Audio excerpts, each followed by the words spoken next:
We're the two teachers. Welcome to the Strangest Things. Timeless talk about today's topics. Andy, I know what's strange. The strangest thing this week is this solar eclipse. It's going to turn dark on us. What in the world is going on?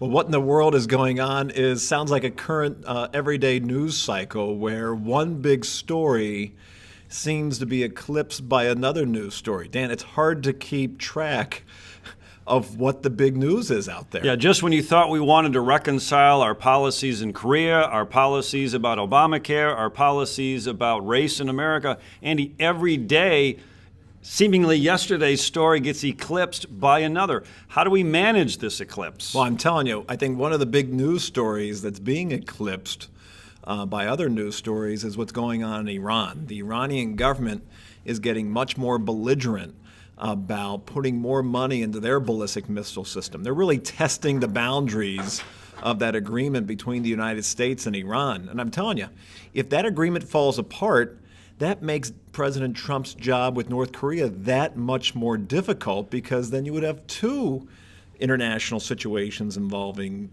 nuclear programs or potential nuclear programs for the Trump administration to address. So, Andy, you're saying the strangest thing about this solar eclipse, for instance, is that it eclipses our attention from other stories that may, in fact, be even more important. And so as the 24/7 news cycle never ends, we actually are less informed than more informed. Well, I'm not blaming the eclipse for other news stories for being shortchanged. But whenever you have a big news story, you should also be looking at what's the other news stories that might not be getting as much attention, because in the long run, that actually might be the bigger story. Well, if you look at the sun without protective glasses, there's hell to pay. And Andy, if you look at one story too hard, you might miss out on something else, and it might damage your ability to be a well-rounded citizen. Might ruin your focus, Dan. Might ruin your focus. Strangest things. Hey, say, Andy, remember, friends don't lie, and I've got a bit of a truth ache.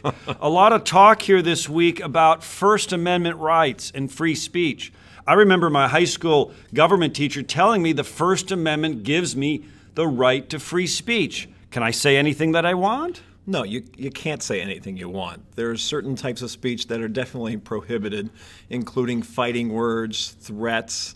Those are not protected. Most free speech in a public school is not protected, because the school can come down and say that speech was a disruption to the educational environment. But can I say something that you disagree with? Of course. I mean, the First Amendment is there to protect the speech that we find reprehensible, because it's that reprehensible speech that really needs government protection.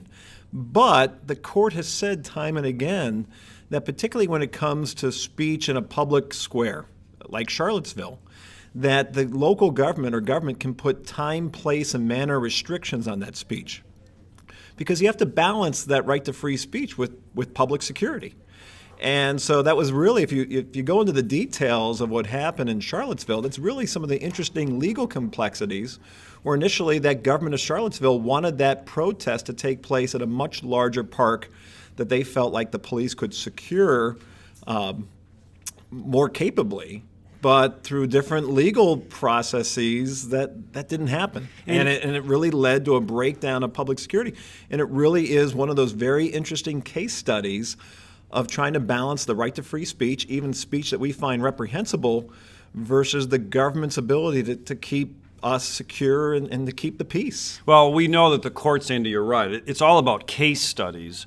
And cases like Brandenburg versus Ohio, which is really one of the most current and most used precedents on free speech, talks about imminent lawlessness must be a byproduct of that speech. I might say speech that really angers you. That doesn't mean I'm prevented or censored from saying that. But if my speech brings about some act of imminent lawlessness, well, then the courts and the government might come in. Andy, this is kind of a tricky standard. Can I lie about you?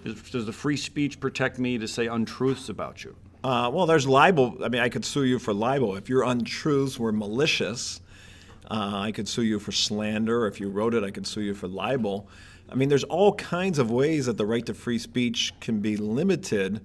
But remember that in the Supreme Court, they prefer free speech. Yes. So really, when it comes to restricting speech, it's a high standard. It's a high standard for the government to argue that they have a right to restrict that speech. Andy, it's time to walk through our curiosity door, and we have a question out there from one of our fans of The Strangest Things, and he asks, hey, two teachers, what makes for a legitimate government? There's a lot of talk out there about illegitimacy.